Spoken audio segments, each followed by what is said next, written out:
कर्मी हैं, social media के साथी हैं और पूरे सिरसा ज़िले से भी जो हमारे वरिष्ठ मीडिया के बंधु आए हैं, सभी का मैं आभार व्यक्त करता हूं कि आप लोग इस प्रेस कॉन्फ्रेंस में सम्मिलित हुए हैं। जहां तक आप सभी को ज्ञान है कि अभी हाल ही में बजट का सत्र भी ख़त्म हुआ है और एक बात मैं सही मायने में जो राजनीति है, राजनीति के अंदर एक पक्ष होता है, एक विपक्ष होता है। जहाँ तक विपक्ष की भूमिका है उसमें मुख्य रूप से आप जो संवैधानिक पद है, चाहे विधानसभा के अंदर हो या विधानसभा के बाहर हो, अपनी उस ताकत का, अपनी आवाज़ का इस्तेमाल कर कर जनता के जो मुद्दे हैं, अपने क्षेत्र के मुद्दे हैं, उन्हें कैसे हल करवाया जाए, वह प्राथमिक रूप से मैं मानता हूँ आपका उद्देश्य होता है। मैंने पिछले 4 सालों में पूर्ण प्रयास किया है कि कहीं ना कहीं छोटे से छोटा मुद्दा हो, बड़े से बड़ा मुद्दा हो, विपक्ष में रहने के बावजूद अपनी आवाज़ बुलंद कर कर, जिसमें आप सभी साथियों का भी सहयोग रहा है, विधानसभा के पटल के माध्यम से उसका सदुपयोग कर कर उन मुद्दों को कहीं ना कहीं हल कराने की दिशा में पूर्ण प्रयास किए हैं। और मैं मानता हूं हर एक विधानसभा सत्र में कहीं ना कहीं हमें कामयाबी भी हासिल हुई है। उदाहरण देंगे तो जो आज डवाली पुलिस जिला बना है, उसमें उस विधानसभा के पटल की उसको पुरजोर तरीके से, जैसे मैंने प्रयास किया, आप लोगों ने और सभी जो हमारी संस्थाएं हैं उन्होंने जो उनकी भूमिका रही, उसी तरीके से अभी चाहे हाल ही का अगर विधानसभा का हम सत्र देख लें, उसके अंदर भी जो विशेष करके मेरी मंशा है कि अब पुलिस ज़िले के बाद उस आधारशिला पे आगे बढ़ा जाए। और जो एक बड़ी मांग थी कि हमारे यहाँ पर एक एडीजे कोर्ट की स्थापना होनी चाहिए कि जिन नागरिकों को, अधिवक्ताओं को भी 60-60, 90-90 किलोमीटर दूर सिरसा जाना पड़ता है, उसके बजाय यहाँ पर हमारे डवाली के अंदर उनको वो सुविधा मिले। तो उस मांग का भी मैंने बेड़ा उठाया और आपने सभी ने देखा भी होगा कि गृह मंत्री जी द्वारा एक सकारात्मक आश्वासन भी दिया है कि हमने इस पर प्रक्रिया शुरू कर दी है और हमने एक फिजिबिलिटी रिपोर्ट भी सरकार की तरफ से, गृह विभाग की तरफ से मांगी गई है। उसी तरीके से चाहे अभी मैंने पुलिस चौकी जो हमारी चौटाला में है उसको थाने में तब्दील कराने के लिए भी गृह मंत्री जी ने एक तरीके से ना केवल आश्वासन बट एक तरीके से हामी भरने का काम किया कि उसे बना दिया जाएगा। और वहीं पर मैं मानता हूं कि साथ में जो नई हदबंदी की बात मैंने की, उसमें भी जो मैं मानता हूं बहुत चुनौतीपूर्ण विषय है कि जिस तरीके से हमारा क्षेत्र बटा और उसके बाद मान लो पुलिस जिला बनने के बाद जो अभी कुछ हमारे जो थाने हैं उनको दोबारा स्थानांतरित किया, उसका मुद्दा उठाए तो दोबारा तरीके से हदबंदी होनी चाहिए हर थाने की, उस पर भी उन्हें सहमति। तो ये मैं केवल उदाहरण देना चाहूँगा, चाहे ओडा का बस स्टैंड शुरू कराना हो जिसके ऊपर मैंने विधानसभा में बारी बारी मांग उठाकर उस सरकार को जगाने का प्रयास किया उस चीज़ को, या फिर विधानसभा के बाहर के भी मुद्दे हों, चाहे यहाँ पर आज हमारे पास एक ब्लड बैंक की सुविधा है और वो ब्लड बैंक की सुविधा आपको ये समझने की आवश्यकता है कि सब डिवीजन लेवल पर बहुत रेयर होता है कि कोई ब्लड बैंक की सुविधा हो। जिला स्तर पर होती है, सब डिवीजन लेवल पर एक ब्लड बैंक होना अपने आप में आज हमें एक मैं मानता हूँ एक बड़ी सुविधा है। चाहे वो हमारे यहाँ पर जर्जर पुल थे जो 10-10 सालों से पुल जर्जर पड़े रहे, सिरंद फीडर पे हो या राज केनाल के ऊपर हो, उस पे से 2 पुल कोरोना काल के दौरान, जहाँ पर अभी आप सभी ने भी कवर किया कि विधानसभा में सरकार की तरफ से मुझे ये जवाब दिया गया कि भाई हम असमर्थ हैं, हमने प्रयास किए हैं पंजाब सरकार के साथ बट हमें कोई सफलता हासिल नहीं हुई। और जहां मैंने कहा था कि ये विधायक असमर्थ नहीं है क्योंकि मैंने कोरोना काल के दौरान भी 2-2 पुलों का पूर्ण निर्माण करवाने का काम किया। तो मेरी हमेशा ये सोच है, ये कुछ उदाहरण देना चाहूँगा। आप सब भली-भांति जानते हैं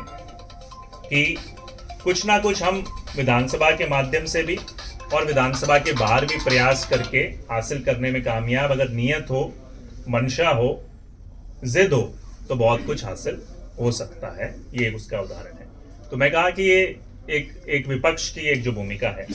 तो मैं इसी में दो और उदाहरण लेना चाहूँगा कि विधानसभा के पटल पे दो मुद्दे मैं मानता हूँ जो जिन पे चर्चा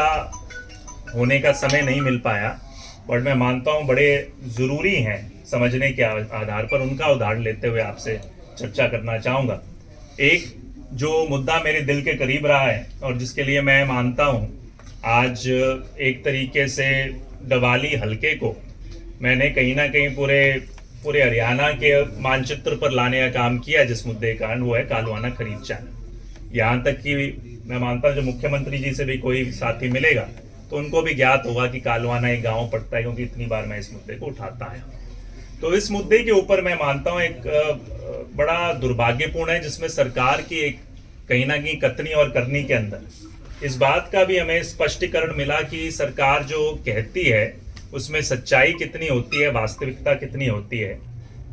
इस कालवाना खरीफ चैनल को आप भली भांति जानते हैं कि 2013 के अंदर कांग्रेस सरकार में आदरणीय डॉक्टर केवी सिंह जी के सौजन्य से पूर्व मुख्यमंत्री हरियाणा चौधरी भूपेंद्र सिंह हुड्डा जी ने इसको मंजूरी दी थी। एडमिनिस्ट्रेटिव अप्रूवल उस कालवाना खरीफ चैनल का 2013 के अंदर हो चुका था और 36 करोड़ रुपए उसके लिए मंजूर कर दिए गए थे 2013 के अंदर। अब जब ये सरकार बदली, ये अगर डॉक्यूमेंट हम देखेंगे, ये प्रशासनिक डॉक्यूमेंट है उस समय का, और इसके अंदर ये एडमिनिस्ट्रेटिव अप्रूवल जो था 36 करोड़ रुपए का मंजूर किया गया था। तो इस डॉक्यूमेंट का एक और समझने की जरूरत है। तो जब सरकार ने इस को खत्म किया, कालवाना खरीफ चैनल को रद्द किया सरकार बनने के बाद, तो सरकार ने उसमें स्पष्टीकरण ये दिया था कि भाई हमारे पास यहाँ पर पर्याप्त मात्रा पर टेल पे पानी नहीं है। जो जीबीएसएम लिंक चैनल है उसकी टेल जो है वहाँ पर जहाँ से निकलना था वहाँ पर पर्याप्त पानी नहीं है, इस कारण से हम इसे रद्द करते हैं। और मैंने हमेशा, जैसे विधानसभा में मैं विधायक बना, मैंने कहा ये राजनीतिक कारणों के कारण, राजनीतिक इच्छा शक्ति कमी के कारण इसको रद्द किया गया है, क्योंकि इसमें स्पष्ट रूप से लिखा गया, जब मंजूर किया गया था 2014 में, तो यहाँ लिखा गया था कि यहाँ sufficient quantity of flood water is always remains available in river Ghaggar during kharif season. ये बरसाती नाला है और इसमें स्पष्ट किया गया था इसे मंजूर करते हुए कि यहाँ पे पर्याप्त मात्रा में पानी है, इसलिए हम सारा सर्वेक्षण करके एडमिनिस्ट्रेटिव अप्रूवल उसके लिए देते हैं। तो उस समय उन्होंने रद्द किया, बहुत सी राजनीति हुई, नया चैनल निकाला जाएगा, वो चैनल आया और इसको उन्होंने रद्द करने का काम किया। तो वहां पे पहली बार राजनीति हुई। जब मैं विधायक बना तो मुझे बारी बारी ये कहा गया, और आपने विधानसभा में प्रमाण है इस बात का, मंत्री जी ने जब मैंने सवाल बारी बारी लगाए, उन्होंने ये कहा कि यहाँ पर पर्याप्त पानी नहीं है, इसलिए हम इसको रद्द करते हैं। फिर मैंने अगला सवाल लगाया था अगले सदन में कि अगर पर्याप्त पानी नहीं है तो आपने 2014 के बाद कितने खरीफ चैनल सिरसा में मंजूर किए? उस समय उन्होंने मुझे कहा 4 मंजूर किए हैं हमने। तो मैंने उनसे ये सवाल लिया था, अगर आपके पास पानी पर्याप्त नहीं था तो आपने 4 खरीफ चैनल क्यों मंजूर किए जब आपके पास पानी नहीं है? उनके पास कोई जवाब नहीं था, उन्होंने इधर उधर करने की बात की। और अब फिर एक बार राजनीति हुई इसी बात के ऊपर, जो सरकार ये कहती थी हमारे पास पानी नहीं है, तो 8 खरीफ चैनल अब उन्होंने, जब मैंने फिर सवाल लगाया तो उन्होंने आंसर दिया कि हमने 8 खरीफ चैनल यहाँ पर सिरसा में अब मंजूर किए हुए हैं, जिन पे तकरीबन काम चल रहा है। और उसमें से भी 8 में तो मैं मानता हूँ कुछ 2-3 तो खुद ही कह रहे हैं कि फीजिबल नहीं है क्योंकि उन्हें ज़मीन नहीं मिल पा रही। मगर अब क्या हुआ कि खरीफ चैनल जो कालवाना का है उसको उन्होंने उसका नक्शा बदलने का काम कर दिया। जो चर्चा आपके बीच में पिछले 1.5-2 साल से चर्चा चल रही है, उसका नक्शा बदलने का काम किया। जो पहले RD 79217 से कालवाना RD 143717 पर जाना था, उसको बदलकर अब चक फरीदपुर गांव RD 105117 पर ले जाने का काम कर रहे हैं। अब इससे क्या होता है कि इसमें जो ओरिजिनल नक्शा था उससे जितने किसानों को, जितने रकबे को फायदा मिलना था, उसको उन्होंने दरकिनार किया। उन्होंने इसमें अब गोदिका गांव, कालवाना गांव का रकबा, गंगा गांव का रकबा, मुन्नावाली गांव का रकबा, बिजू वाली गांव का तकरीबन 75% रकबा, दारेवाला गांव का रकबा बिजुवाली का 50% और दारेवाला का तकरीबन 75% रकबा जो है अब इन्होंने दरकिनार करके निकाल दिया। अब आप इस बात की, मैं मानता हूं आप लोगों को भी सवाल करने की बात है, जिसका मैं मानता हूं ये एक बड़ा गंभीर मुद्दा है कि सरकार कहती है पहले तो पानी नहीं था, अब पानी हुआ, अब अचानक पानी आ गया और उन्होंने मंजूर भी कर दिया, मगर मंजूर ओरिजिनल नक्शे से ना करके सिर्फ चक फरीदपुर लेके जा रहे हैं। और आप जानते हैं, आप खुद जाओगे, चक फरीदपुर गांव की कितनी आबादी है आप लोग जानते हैं। एक तरीके से मैंने पिछली बार भी कहा था, एक बेचिराग गांव की तरह है, ज्यादा आबादी नहीं है। और आपने जो अधिकतम 60% लोगों को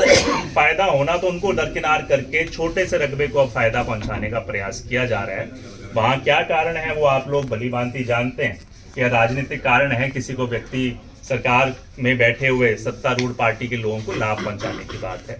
तो मैं इस चीज का आपके माध्यम से सदन में भी विरोध करता आया हूं और आपके माध्यम से भी इसका विरोध दर्ज करता हूं कि सरकार कहती कुछ है। पिछले 2 बार साल हो रहे हैं जब यहाँ पर बाढ़ आई, उस बाढ़ के बाद भी आपने देखा होगा पानी राजस्थान तक चला गया, राजस्थान से पाकिस्तान तक चला गया।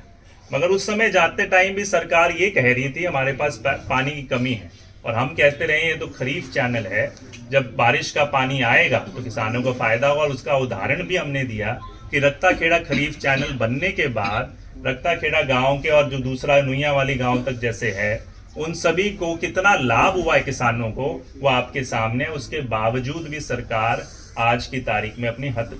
एक तरीके से जिद पे अड़ी हुई और इस तरह का काम कर रही है। तो ये उनकी मानसिकता को भी दर्शाता है, जिसके ऊपर मैं विरोध भी, और मेरी मांग सरकार से निरंतर जारी रहेगी, प्रयास निरंतर जारी रहेंगे, क्योंकि मेरा एक सपना है इस खरीफ चैनल को पूरा कराना। मैंने यहाँ तक सरकार को कहा, अगर आप चक फरीदपुर ले जाना चाहते हैं मुझे इससे कोई समस्या नहीं, मगर मेन चैनल बनाइए, उसमें से एक ब्रांच चक फरीदपुर ले जाइए, हमें कोई समस्या नहीं। हर किसान को फायदा मिलना चाहिए, चाहे बड़ा हो चाहे छोटा हो। मगर क्या सरकार किसान के साथ खड़ी है या एक राजनीतिक परिवार के साथ खड़ी है, ये सरकार को समझने की आवश्यकता है। तो पहला मुद्दा तो हमारा ये है।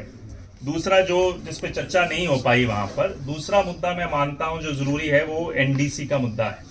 काफी लंबे समय से कांग्रेस पार्टी भी, हम ध्यान आकर्षण प्रस्ताव भी लेके आए हैं कई बार इस पे मुद्दे को विधानसभा